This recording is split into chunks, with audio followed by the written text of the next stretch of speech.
Tantor Audio, a division of Recorded Books, presents Disoriental by Négar Djavadi. Translated by Tina Cover. Narrated by Siiri Scott. One day, there'll be a place for us. A place called home. P.J. Harvey. The Escalator. In Paris, my father, Darius Sadr, never took the escalator. The first time I went down into a metro station with him, on April 21st, 1981, I asked him why. His answer was, "Escalators are for them." By them, he meant you, obviously. You, the ones who were going to work on that Tuesday morning in April. You, the citizens of this country, with your income taxes and compulsory deductions and council taxes, but also your education, your intransigence, your critical minds, and your spirit of solidarity and pride and culture and patriotism, your devotion to the republic and democracy, you who toiled for centuries to achieve these mechanical staircases installed meters underground. At the age of 10, I wasn't conscious of all these ideas, but that helpless look on my father's face, acquired during the months he'd spent alone in this city, and which I had never seen on him before, shook me so much that even today, every time I see an escalator, I think of him. I hear the thumps of his feet on the hard treads of the staircase. I see his body hunched slightly forward from the effort, obstinate and resolute, unshakable in his refusal to take advantage of the momentary comfort of a mechanical ascent. According to Darius Sadr's logic, that kind of luxury was a sort of abuse, if not outright theft. His destiny was henceforth joined to the staircases of the world, to the passage of time without surprises, and the indifferent gazes of passers-by. To really understand the complexity of that thought, you've got to go inside my father's head. My father as he was at that time, I mean. Stormy, disillusioned. You have to understand the torturous, magnificently absurd reasoning at work here. To see, beneath the layer of suffering, made more severe by failure, the threads of delicacy and elegance, of respect and admiration. To appreciate the firmness of his decision, not to take an escalator ever, and the skill with which he summoned up in just a few words, he who had spent most of his life bent over a ream of writing paper, everything that he had become, and everything you represented. But you know as well as I do that, to claim to get inside a man's head, first you have to really know him, to absorb all of the lives he has lived, and all of his struggles, and all of his ghosts. And believe me, if I start there, if I play the dad card already, I'll never get around to telling you what I'm about to tell you. Let's think some more about the impact of that sentence. Escalators are for them. That was part of what made me decide to tell this story, even without knowing where to begin. All I know is that these pages won't be linear. Talking about the present means I have to go deep into the past, to cross borders and scale mountains, and go back to that lake so enormous they call it a sea. I have to let myself be guided by the flow of images and free associations, the natural fits and starts, the hollows and bumps carved into my memories by time. But the truth of memory is strange, isn't it? Our memories select, eliminate, exaggerate, minimize, glorify, denigrate. They create their own versions of events and serve up their own reality. Disparate but cohesive, imperfect yet sincere. In any case, My memory is so crammed with stories and lies and languages and illusions and lives marked by exile and death and exile, that I don't even really know how to untangle the threads anymore. Some of you might already be aware of me. You might remember the bloody incident that happened in Paris, in the 13th arrondissement, on March 11th, 1994. It was the lead story on the 8 o'clock news on France 2. All the next day's newspapers were full of it, of articles stuffed with falsehoods and plastered with pictures of us, with black rectangles blocking out our eyes. You might have seen me in one of those pictures. Maybe you even followed the case. I mean, I could have led with that, you know. Instead of talking about escalators, I could have opened the story with what we call the event in our family. But I can't. Not yet.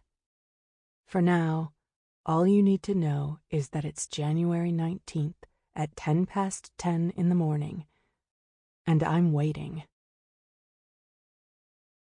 Side A. 1. The Mazandaran Wind. The wing of the Cochin Hospital, dedicated to medically assisted procreation, has been a construction site for several months. From what I understand, the building's going to be torn down, and the department moved into the main building on the Boulevard Port-Royal. This second-floor waiting room has been reduced to the bare bones. No posters or pamphlets on the walls, just 20 or so gray chairs lined up in 3 rows, dimly lit by the dull winter light filtering through the scaffolding outside. When I came in this morning, there was one chair placed well apart from the others against the wall. I've been sitting on it for almost 45 minutes now, waiting. We had our first consultation with Dr. Françoise Gautier 11 months ago. On the warm and pleasant spring day of the appointment, I'd painted my toenails red, in the slightly naive hope of matching the image I wanted to give of Pierre and me. I decided to wear high-heeled sandals and, despite the army of clouds that invaded the sky while I was getting dressed, wasn't about to change my mind. While looking through our file, sent over by Professor Stein, Dr. Gautier had asked us, "So, are you going to get married?" Her tone was neutral, but the question still came as a shock. I really hadn't thought that after Professor Stein, Dr. Gautier would care about our marital situation too. Weren't we there to finally start the procedure? Shouldn't the questions be about medical things, childhood diseases, heredity, operations we'd had? Were we never going to be done with this marriage business? "Yes, of course, in a few months," I'd said, in a voice so phony that every time I think about it, I want to run far away and die. The couple sitting across from me was already here when I arrived, as was another one at the far end of the room.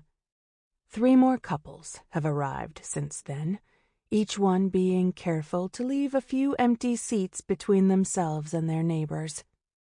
Nobody speaks. The atmosphere is permeated by a silence heavy with resignation and the noises filtering in from the hallway outside.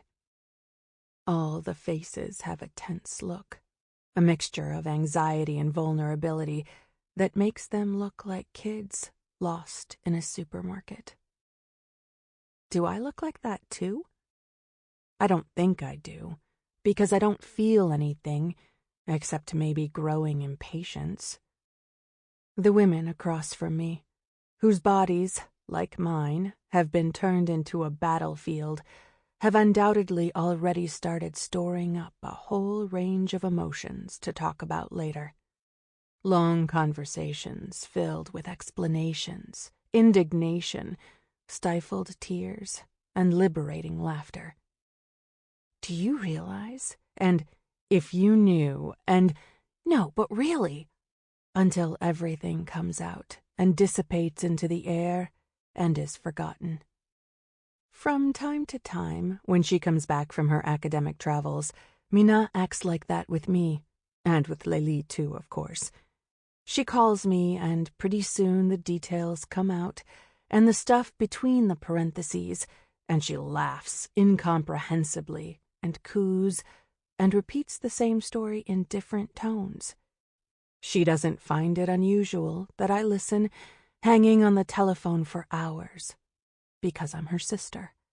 Lélie listens to her too, but she doesn't have that ball of annoyance lodged in her throat, getting bigger with every sentence, because Lélie understands her.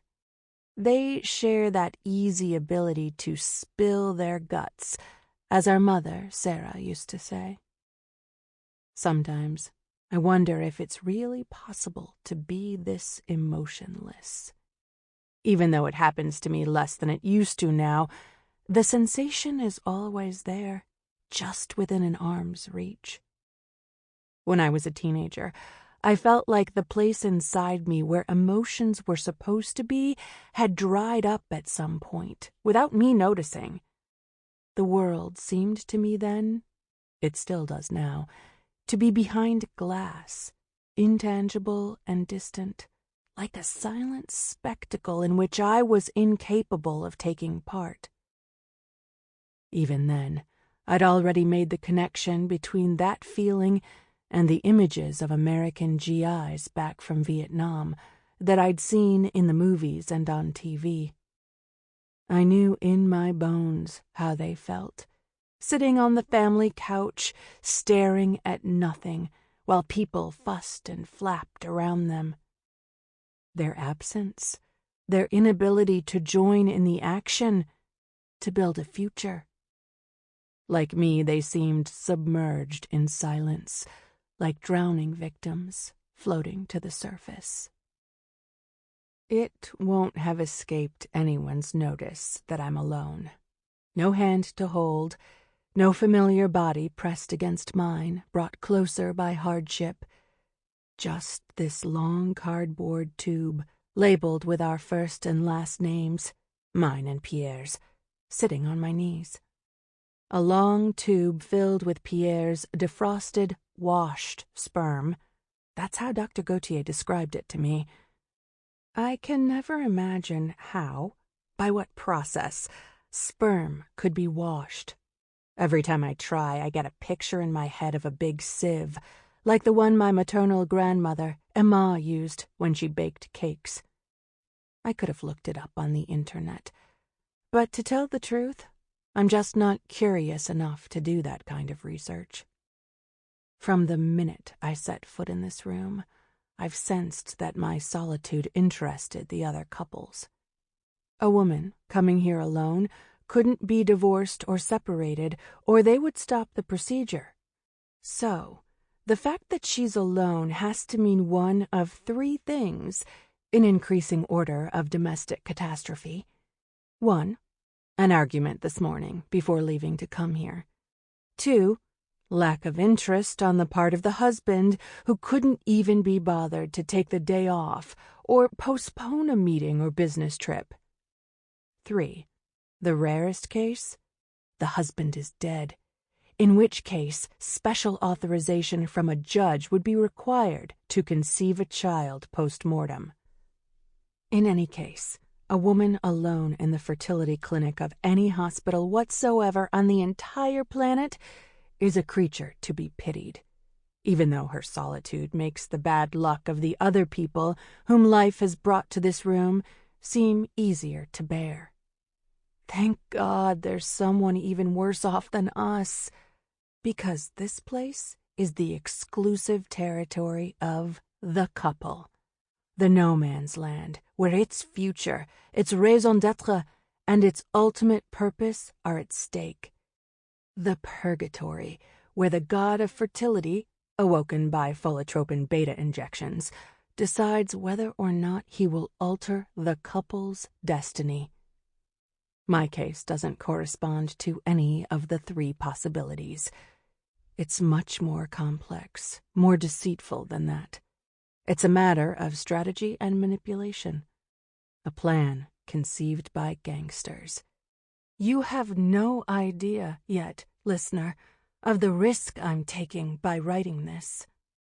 Just know that of the 13 couples I'm looking at right now, the ones feeling sorry for the woman sitting by herself, some would slam me up against the wall if they knew. They'd spit in my face. They'd throw me out in the street. None of them would take the trouble to understand or ask questions or stop to consider that I, too, am the result of an incongruous combination of circumstances and fate and heritage and bad luck and tragedies. That's the reason I'm writing this. My father, Darius Sadr, the master of the blank page, the audacious, the revolutionary, used to say in his pensive and visionary voice, "The eyes are better listeners than the ears. Ears are deep wells made for chatter. If you have something to say, write it." But there have been moments in my life, more or less important sequences of events, when I would have done anything to be something other than what I am. I've changed countries and languages. I've invented other pasts and other identities for myself. I've fought, oh yes, I've fought against that impetuous wind that rose a long time ago in a far-flung Persian province called Mazandaran, laden with deaths and births, recessive and dominant genes, coups d'etat and revolutions, and every time I have tried to escape it, it has grasped me by the scruff of the neck and pulled me back in. For you to understand what I'm telling you, I have to rewind and start from the beginning. I have to make you hear, like I can hear it myself right now, as a nurse glances at me indifferently and moves away again, the voice of my uncle, Sadr, nicknamed Uncle Number 2. It's a voice in a minor key, smooth as a clarinet, telling what we used to refer to amongst ourselves as Uncle Number 2's famous story.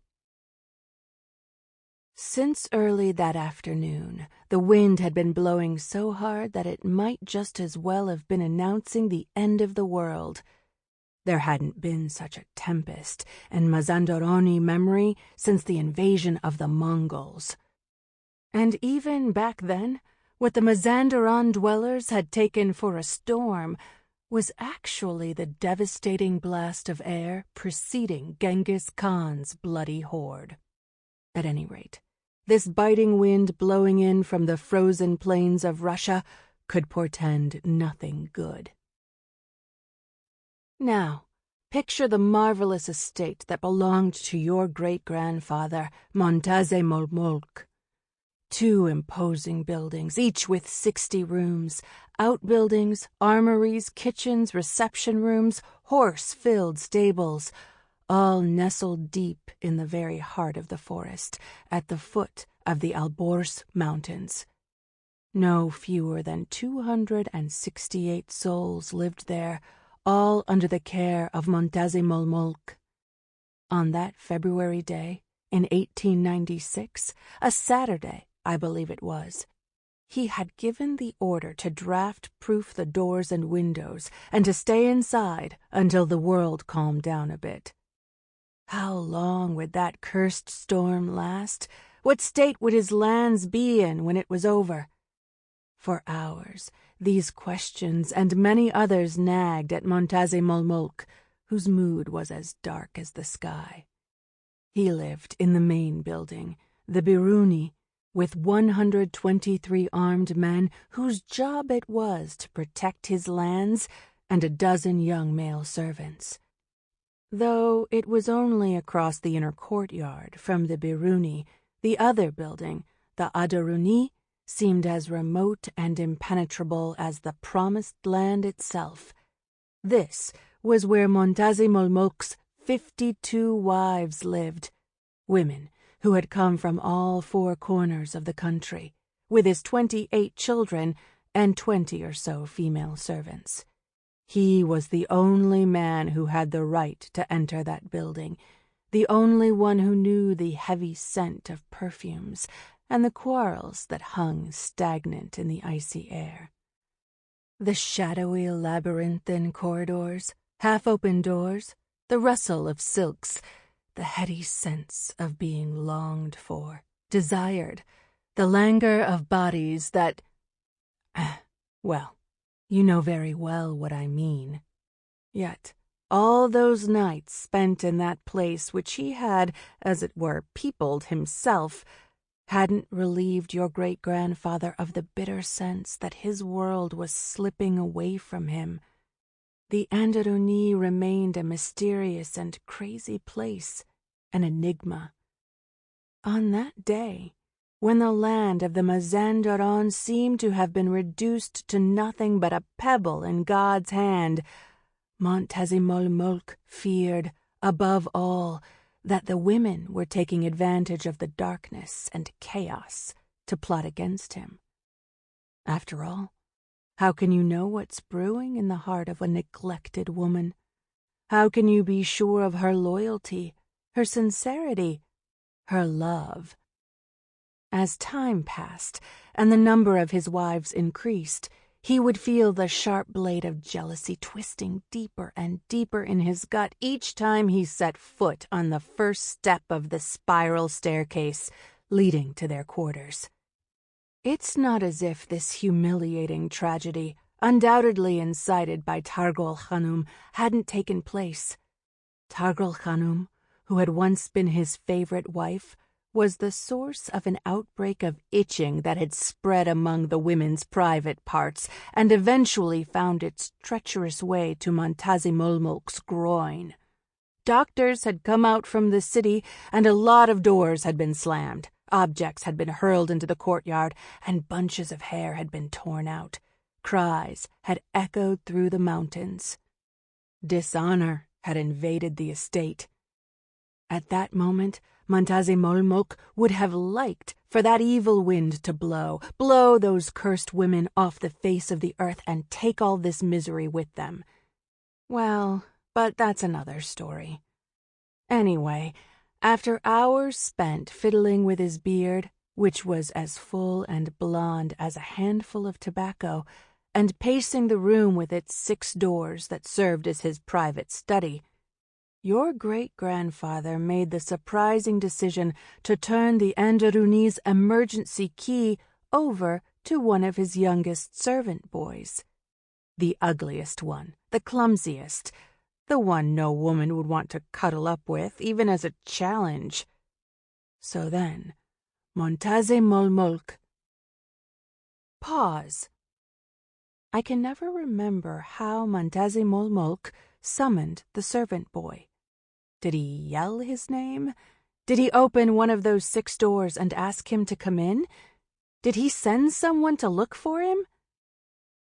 Sitting in my chair against the wall in the Cochin Hospital, I ransack my memory in the hope of finding the forgotten fragments.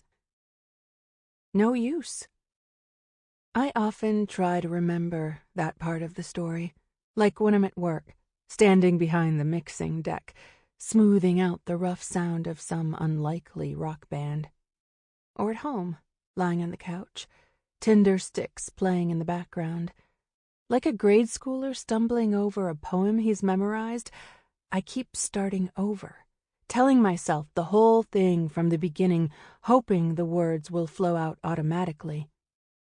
But I always stop short at the edge of the same black hole. I could call Lely or Mina, but I don't. I know, thanks to the sharp intuition that comes from long years of growing up beside them, that neither of them remembers the details of the story. My sisters remember other times that I've completely forgotten. Summer nights, sleeping on the roof of Grandma Emma's house under a patched-up muslin mosquito net. The books Sarah bought us before long vacations. Trips to the hammam with my aunts and cousins in the village of Mazandaran. On the rare occasions when the 3 of us are all together, without their husbands or children, having dinner in a restaurant chosen by Mina, who has been a vegetarian since the event, they always end up talking about those times. It's usually toward the end of the meal, when the wine's begun to take effect, softening the edges of our differences and easing the weight of the present. Then they warm up and laugh and cut off each other's sentences and repeat the same sentences as if no others could possibly be used to describe those moments. Sometimes I wonder if the actual purposes of these get-togethers is to get to that point, to those neglected memories at the end of a path that's become otherwise inaccessible, to the little girls that we were back then, lost now in the meanderings of our fragmentary and fiction-generating memories. The adults that we have become need those dinners to access the children we were, to believe they really existed. Well, back to the waiting room. Despite my annoyance, I decide to skip over the missing fragment. I have to face facts. That part of the story has been worn away by time. It's not important, I tell myself, as long as the rest stays intact. Play. So the ugly, clumsy young servant is there with Montazemolmolk, who said to him in his harsh and commanding voice, "Go and see if they are obeying my orders, and report back to me. Be discreet, do you hear?" But the words were barely out of his mouth before he regretted them. No stranger, even a prepubescent one, would be able to enter that hive discreetly. Montazemolmolk averted his eyes from the boy's face, which was red with shame and excitement, and shooed him out. He was angry with himself for speaking such nonsense, revealing his fears, even though this virginal boy, stupefied at having the key to paradise in the palm of his hand, surely hadn't guessed anything. And yet, after the youth left, he was even more nervous than he had been. Half an hour went by, the wind intensified, and the boy didn't come back. Impatience turned into fury, and that fury spread like wildfire through Montazemolmolk's huge body. He seized his coat and his astrakhan hat, deciding to go and see for himself what was happening on the other side of the courtyard. Because now he was certain of it. Another scandal was brewing in the halls of the Anderuni. No one who crossed paths with your great-grandfather in the vast, humid corridors of the Biruni dared to stop him. He was the master of the place, the Khan, with the 6-syllable name that proclaimed his rank and half of Mazandaran as his heritage. But more than all that, he was extremely stubborn. Everyone knew that to try to make him deviate from his chosen path was pure suicide. It was said that even the animals understood that once Montazemolmolk hitched them up, there would be no escaping him. This character trait was often commented on and lamented in both the Anderuni and the Biruni. Everyone was afraid that his obstinacy would lead one day to his death. And if he died, who would take care of them? The truth is that in those days, when Nasar-ed-Din Shah-e-Qajar was king, feudalism was still alive and well in the north. The great families, bound by multiple alliances, governed the land and the people. And in return for their labor and loyalty, the lords protected them, took care of them, and arranged marriages for their children. But that's another story. Your great-grandfather pushed with all his strength against the heavy iron door. But soon the wind got the better of him and shook him like a father shakes his arrogant son. The door was ripped out of his hands. His astrakhan hat flew off. His coat caught on the branches and tore. But Montazemolmolk didn't give up. He fought with rage that equaled that of the storm, his wild hair blowing into his eyes. Inch by inch, he arrived, exhausted but valiant, at the door of the Anderuni. When he finally managed to get inside the building, he was struck. Sample complete. Ready to continue?